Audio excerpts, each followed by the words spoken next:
સુરતમાં અંગદાન થકી ફરી માનવતા મહેકાવી હોવાનો કિસ્સો પ્રકાશમાં આવ્યો છે। પાસોદરાના 69 વર્ષ વૃદ્ધના લીવર, 2 કિડની, હાથ તેમજ ચક્ષુનું દાન કરાયું, જેથી અન્યના જીવનમાં રોશની આવી છે। સુરત જિલ્લાના પાસોદરા ખાતે રહેતા 69 વર્ષીય રણછોડભાઈ ચાંગાણીનું બ્રેઇન ડેથથી નિધન થયું હતું। ત્યારે જીવનદીપ ઓર્ગન ડોનેશન ફાઉન્ડેશનની ટીમે અંગદાનનું મહત્વ પરિવારને સમજાવ્યું હતું।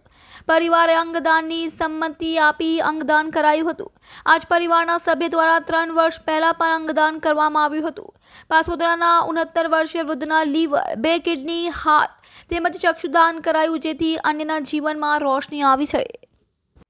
વિપુલ Talaviya, Jivandeep organ donation foundation, Surat. ગતરોજ પીપી સવાણી હોસ્પિટલ ખાતેથી ડોક્ટર જિગ્નેશ ગંગડીયા સાહેબનો ફોન આવ્યો હતો।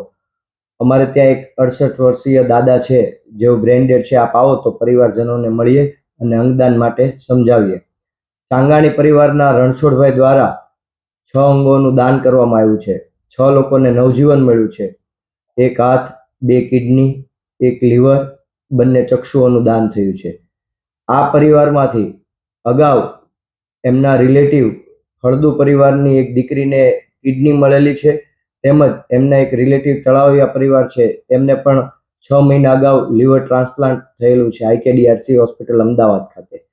આ પ્રેરણા લઈ તેઓએ અંગદાન માટે તરત જ સહમતિ દર્શાવી હતી।